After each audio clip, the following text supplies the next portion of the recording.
Kakayanin mo bang maranasang maaswangin ng isang nilalang na umaaaligid lamang kapag may buntis? Magandang gabi sa inyong lahat. Bago ko simulan ng istorya, huwag kalimutang mag-like and subscribe sa aking channel. Hit the notification bell so you don't miss an upload. At ngayon, babasahin ko na ang istorya na ipinadala ni Angel.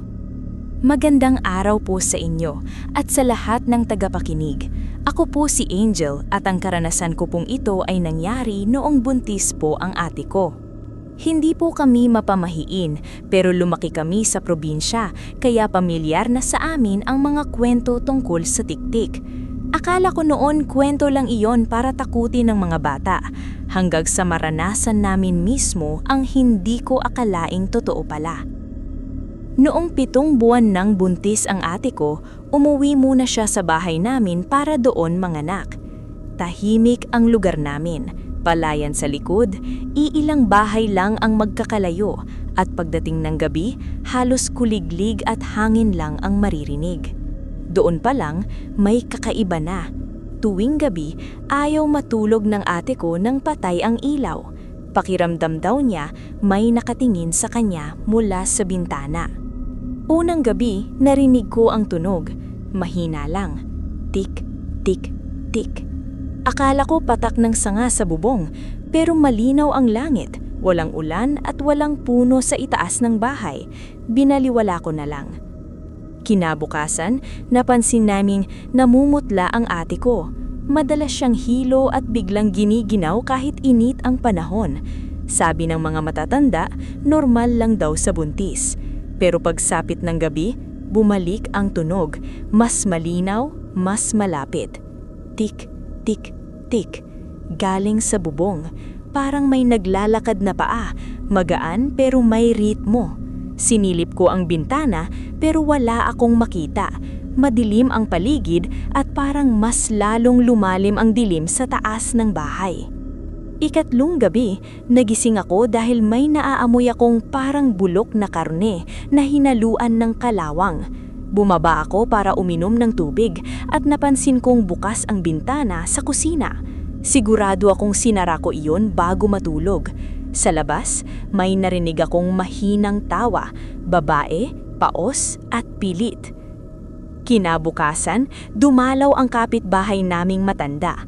Tinignan niya ang tiyan ng ate ko at bigla siyang napailing. May sumusunod sa inyo, mahinang niyang sabi, lalo na sa buntis. Hindi ko na kinuwento sa ate ko pero kinagabihan mas malakas na ang tunog. Hindi na lang tik-tik, parang may hinihila sa bubong, parang may kuko na kumakayod. Umiyak ang ate ko at sinabing may nararamdaman siyang dumadantay sa kanyang tiyan, parang may dumadampi mula sa labas.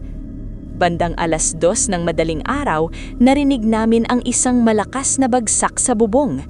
Sumunod ang mahabang katahimikan. Walang kuliglig, walang hangin. Parang huminto ang mundo. Biglang may kumalabog sa bintana ng kwarto ng ate ko. Paglingon ko, may aninong dumaan.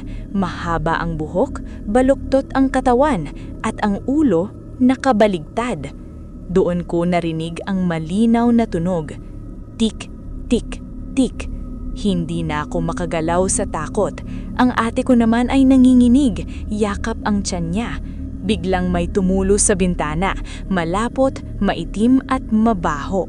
Dahan-dahang bumukas ang bintana kahit nakalak. Sa sobrang takot napasigaw ako.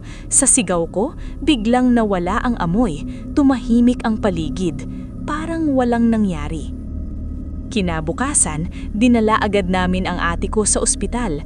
Doon na siya nanganak ng mas maaga kaysa sa due date. Salamat sa Diyos, ligtas ang bata.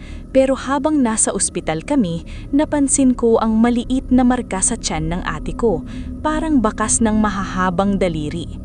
Pag-uwi namin, may nakita kaming bakas ng paa sa bubong. Maliit pero malinaw, baligtad. Hanggang ngayon, kapag may buntis sa amin at may marinig na tiktik sa gabi, alam na namin ang gagawin. Dahil may mga nilalang na hindi mo kailangang makita para maniwala. Maririnig mo sila muna bago nila kayo lapitan.